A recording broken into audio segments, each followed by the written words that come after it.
Hello friends, welcome back to my channel Shatabdi screen life. आज मैं आपके साथ कैक्टस की जो केयर एंड टिप्स आपके साथ शेयर करूंगी। कैक्टस एक बहुत ही सुंदर प्लांट है। ये आपकी जो घर की जो एयर टॉक्सिक है उस टॉक्सिक को ये प्यूरिफाई करते हैं। हाई ऑक्सीजन प्लांट है और देखने में भी बहुत सुंदर है। देखिए मेरे पास बहुत सारे कैक्टस के कलेक्शन है और जो घर में प्लांट्स रखना चाहते हैं air purifier high oxygen plant, उनके लिए तो ये जो कैक्टस है वो बहुत रिकमेंडेड है, क्योंकि ये कैक्टस ज़्यादा केयर नहीं मांगते हैं, पानी भी ज़्यादा नहीं मांगते हैं और फर्टिलाइज़र भी ज़्यादा नहीं मांगते। जिसके पास टाइम नहीं है प्लांट्स को देखभाल करने के लिए, उनके लिए जो कैक्टस है वो बहुत रिकमेंडेड है। कैक्टस ऐसी एक प्लांट है, जब आप देखोगे ना आपका मन खुश हो जाएगा, क्योंकि कैक्टस के वैरायटी मेरे पास ही देखिए कितने सारे वैरायटी है। और समर के टाइम सारे कैक्टस में फ्लावरिंग होते हैं। मेरे इस प्लांट पे बहुत सारे कली आ रहे हैं और सारे प्लांट में समर के टाइम फ्लावरिंग होते हैं। जब ये मैच्योर्ड हो जाते हैं प्लांट, उस टाइम में ये फ्लावरिंग करते हैं, बहुत सुंदर फ्लावरिंग करते हैं। बट कैक्टस की थोड़ी सी केयर आपको करना होगा, क्योंकि कैक्टस के लिए 3-4 चीज़ बहुत महत्वपूर्ण होते हैं: वाटरिंग, सनलाइट और जो परफेक्ट सॉइल मिक्स। मैं मेरे लास्ट वीडियो जो है उसमें मैंने परफेक्ट सॉइल मिक्स कैसे बनाते हैं वो वाली चीज़ मैंने दिखाई हो, आप चाहो तो वो देख सकते हो। आज फिर भी मैं सारे चीज़ आपके साथ डिस्कस करूँगी, तो लास्ट तक जुड़े रहिए। तो पहले बोलती हूँ सनलाइट के बारे में। कैक्टस के लिए सनलाइट बहुत ही ज़रूरी होते हैं, क्योंकि कैक्टस डेजर्ट प्लांट होते हैं, इसलिए इसको सनलाइट और हीट बहुत ज़रूरी होते हैं। इसीलिए कैक्टस को आप अपने घर की वार्मेस्ट एंड सनीएस्ट कॉर्नर पे प्लेस करना। कैक्टस को आप 4 to 6 आवर्स का सनलाइट लगाना, बट टू मच सनलाइट से कैक्टस पे सनबर्न भी हो जाते हैं।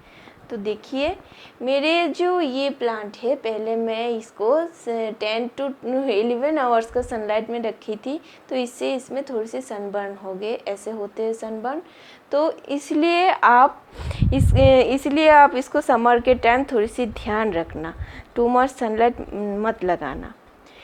टू मच सनलाइट से थोड़ी सी बचा के रखना इसको। और south facing window is ideal for cactus. But एक चीज़ है, कैक्टस में बहुत वैरायटी है। ये जो मून कैक्टस होते हैं, ग्राफ्टेड कैक्टस होते हैं, इस कैक्टस को ज़्यादा सनलाइट पसंद नहीं है। ज़्यादा सनलाइट से इसका जो ग्राफ्टेड एरिया होते हैं ना, वो ख़राब हो जाते हैं। इसलिए इस प्लांट को, इस जो कैक्टस है, इसको आप सुबह की 1 या 1.5 घंटे की सनलाइट लगा देना, वही काफ़ी है। अब बोलती हूँ वाटरिंग के बारे में। कैक्टस को पानी चाहिए, बट ज़्यादा नहीं। जब भी आप वाटरिंग करोगे फिंगर डिप मेथड का यूज़ करना, और समर के टाइम 10 डेज में एक बार पानी देना, और विंटर में 20 डेज का गैपिंग रखना। कैक्टस जब भी डिहाइड्रेट हो जाते हैं तो कैक्टस में रिंकल पड़ जाते हैं। तो मैं दिखाती हूँ, ये जो है ना मेरे ये कैक्टस मैं आपको दिखाने के लिए रखी हूँ, बहुत दिन तक पानी नहीं दिया हो, तो ऐसे रिंकल पड़ जाते हैं। देखिए, तो जब भी देखोगे ऐसे रिंकल पड़ गए तो वो डिहाइड्रेट हो जाते हैं। तो आप उस टाइम में अच्छे से वाटरिंग कर देना। वाटरिंग करने से फिर से ये ठीक भी हो जाते हैं, बट ज़्यादा दिन इसको ऐसे नहीं रखना।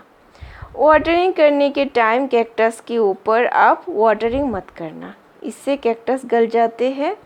वाटरिंग के बाद पानी ड्रेन होके जब सॉसर या जो हम प्लेट में रिप्लेस करते हैं प्लांट्स को, उस सॉसर में जब वाटरिंग करने के बाद पानी जम जाते हैं, देखिए ऐसे जो सॉसर होते हैं इसमें जब पानी जम जाते हैं, इसको आप क्लीन कर देना। नहीं तो ये जो पानी रहते हैं, इस पानी से फिर से इसको दिक्कत हो जाते हैं, रूट रॉट हो जाते हैं।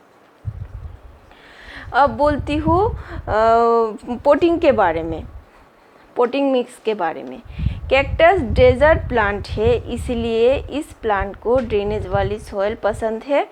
प्रॉपर कैक्टस सॉइल मिक्स के लिए चाहिए 3 cups of sand, 3 cups of regular soil and 2 cups of perlite और प्यूमिक जो स्टोन होते हैं वो वाली स्टोन।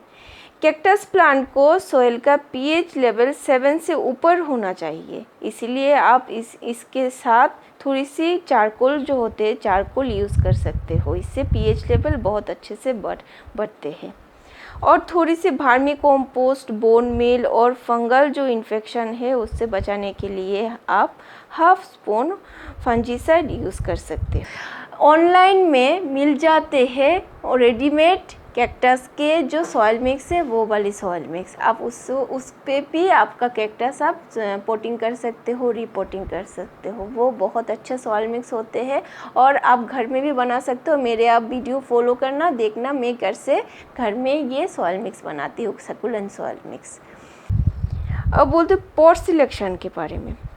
कैक्टस को कभी भी आप ज़्यादा बड़े गमले में प्लेस नहीं करना। आप आपकी कैक्टस के साइज़ के हिसाब से पॉट सिलेक्ट करना। देखिए मेरे सारे जो कैक्टस है इसका पॉट में ज़्यादा बड़े गमले में इसको प्लेस नहीं किया हो। तो जब भी आप इसका पॉट सिलेक्शन करोगे देख के आप कैक्टस के साइज़ के हिसाब से ही आप पॉट सिलेक्शन नहीं करना, नहीं तो क्या होते हैं रूट रॉट्स का प्रॉब्लम दिखाई देते हैं। इसलिए आप पॉट सिलेक्शन के टाइम देख के फिर सोच के फिर आप अपने प्लांट को रिपोर्टिंग या पोटिंग करना।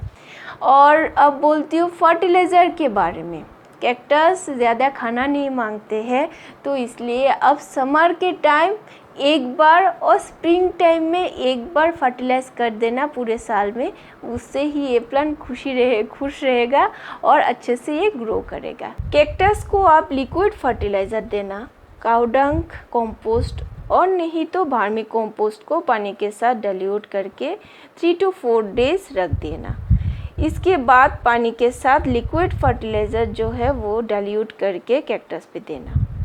और फर्टिलाइज़र देने से पहले थोड़ी सी वाटरिंग कर देना, क्योंकि फर्टिलाइज़र देने के टाइम थोड़ी सी हीट रिड्यूस करते हैं फर्टिलाइज़र, तो इससे कैक्टस को प्रॉब्लम हो जाते हैं।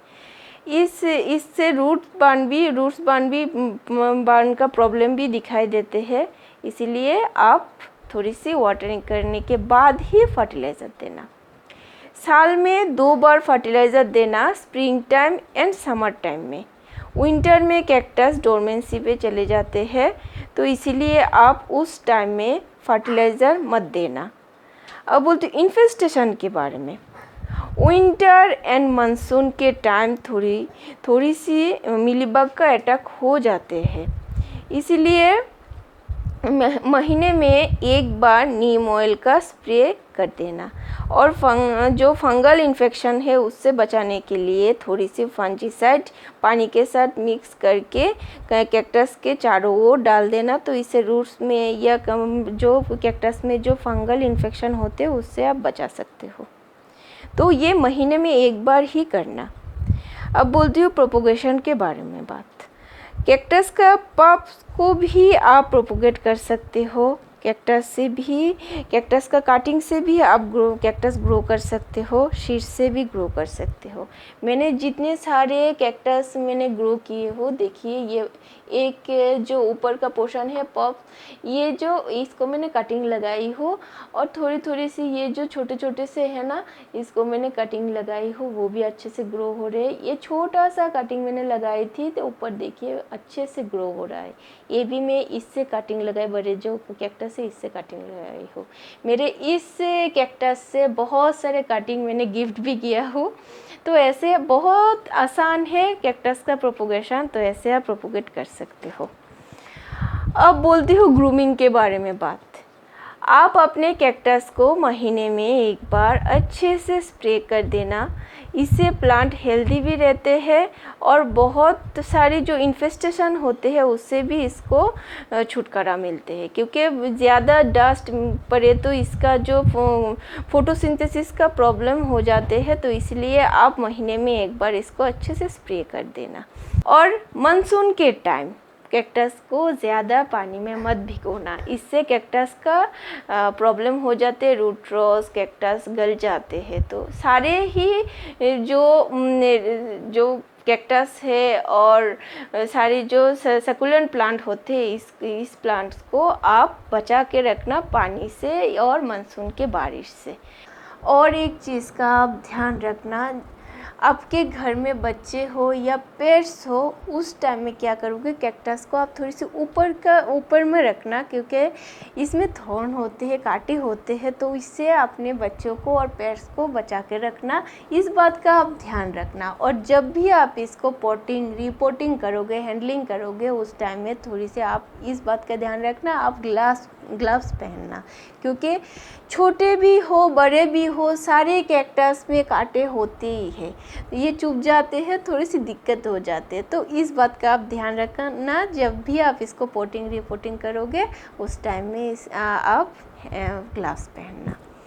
तो कैसा लगा मेरा वीडियो बताना ज़रूर, और अच्छा लगे तो लाइक, कमेंट और सब्सक्राइब कर देना। Thank you, bye, take care, happy gardening.